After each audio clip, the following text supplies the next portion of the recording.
Patrice Lumumba, vous êtes leader du MNC, du mouvement national congolais. Quels sont les objectifs de ce mouvement? Nous poursuivons 3 objectifs bien précis. Le premier objectif, c'est grouper tous les Congolais sans distinction des tribus, de race, de classes ou de religions en vue de réaliser l'unité nationale du pays. Deuxième objectif, c'est initier les Congolais à la vie politique. Et le troisième objectif, c'est réaliser l'indépendance du Congo et constituer un État démocratique moderne, assurant à tous les citoyens le bien-être, la paix sociale et la liberté. Vous parlez d'indépendance. La chose est acquise depuis la déclaration gouvernementale du 13 janvier dernier. Je crois que tous les partis politiques congolais ou toutes les associations politiques mettent l'accent sur cette indépendance. Mais tout de même, quelque chose vous sépare des autres partis.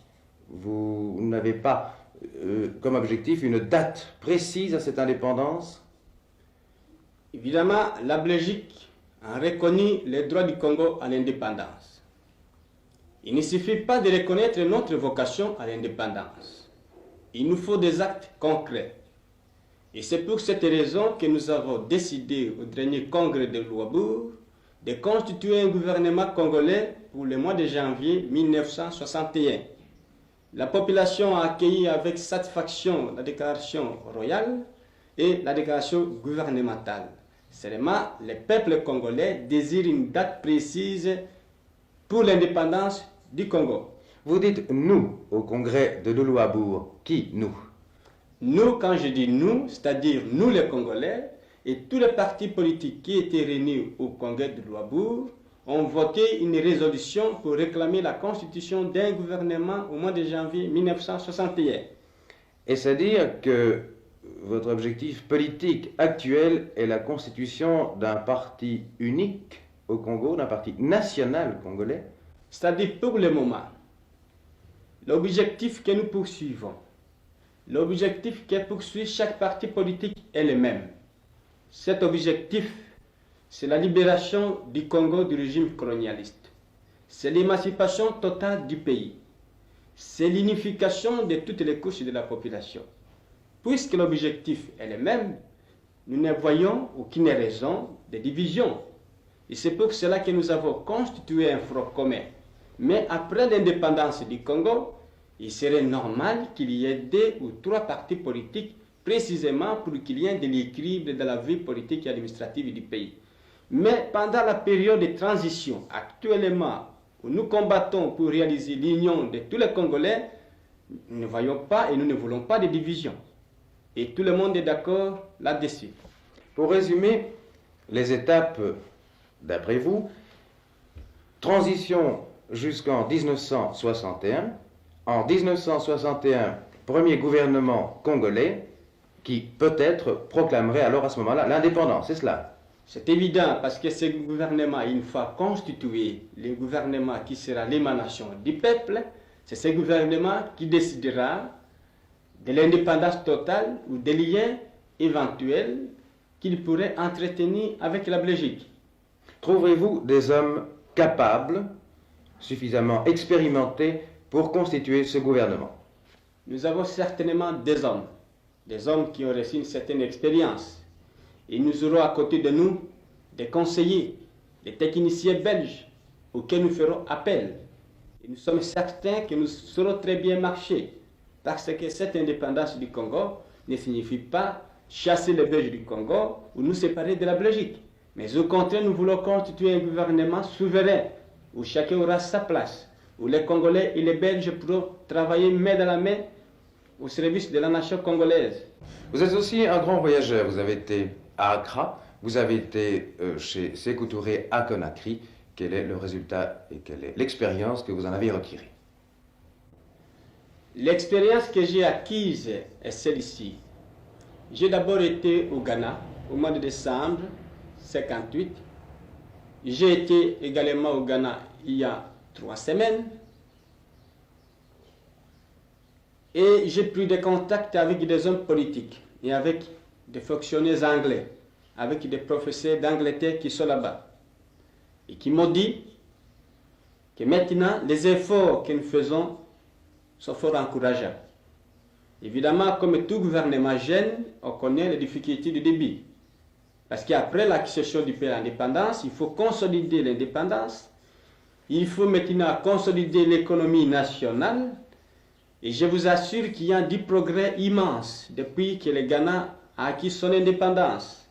J'ai été à Conakry, j'ai eu des entretiens avec les présidents de la République, avec les différents ministres, avec des Français qui tous me disent que la situation est meilleure qu'avant l'indépendance de ces deux pays.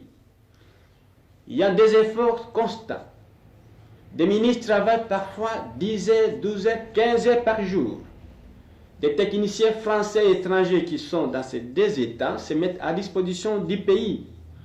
On voit toute la population qui double d'activité. Il y a un fait significatif pour ce qui concerne la Guinée, c'est que les habitants ont voulu payer l'impôt, c'est-à-dire les impôts pour 60.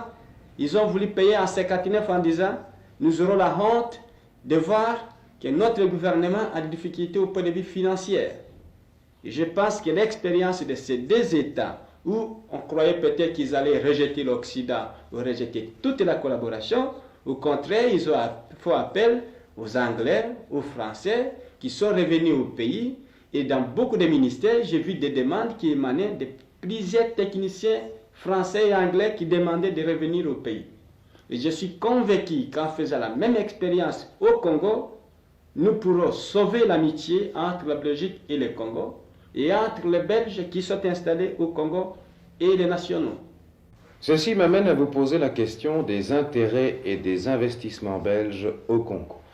Seront-ils assurés et seront-ils en sécurité?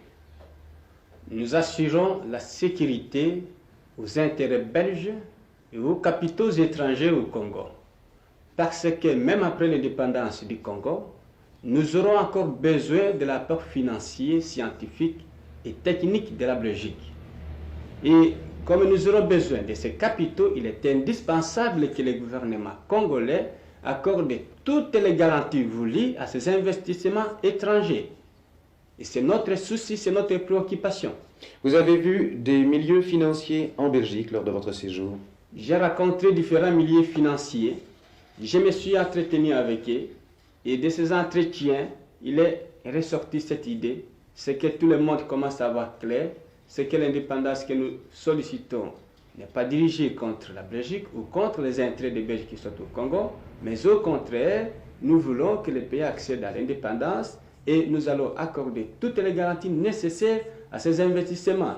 Et ces milliers m'ont assuré de leur sympathie, de leur appui le plus total. Ils ont vu clair, ils savent que nos sentiments sont nobles et maintenant j'ai l'impression que les doutes, les appréhensions, les quiétudes, la méfiance même qu'on voyait depuis ces dernières semaines vont s'aplanir dans les mois à venir. Une question encore. Vous allez partir incessamment demain jeudi. Quelles sont les impressions que vous avez recueillies au cours de votre séjour en Belgique? Au cours de mon séjour en Belgique, j'ai rencontré la plus grande compréhension dans différentes couches de la population belge. Je suis encouragé et je suis certain que cette coopération va nous aider dans les mois à venir pour la solution de nos problèmes. Je profite de mon passage à Bruxelles pour rendre un particulier hommage à Sa Majesté le roi Boudoué. Sa Majesté a sanctionné la déclaration gouvernementale et le message royal a été accepté, accueilli avec enthousiasme au Congo. Si Léopold II est considéré comme le roi bâtisseur qui a permis à la Belgique d'avoir une colonie au Congo, Sa Majesté le roi Boudoué doit être considéré comme le roi libérateur qui aura permis au Congo d'obtenir son indépendance. Et je fais appel à tous les Belges, à tous mes frères, pour que tous ensemble, nous soyons entourés autour de cette volonté royale pour que l'indépendance du Congo soit concrète et se réalise dans le calme et dans la concorde de nos esprits et pour le bien supérieur de la Belgique et du Congo.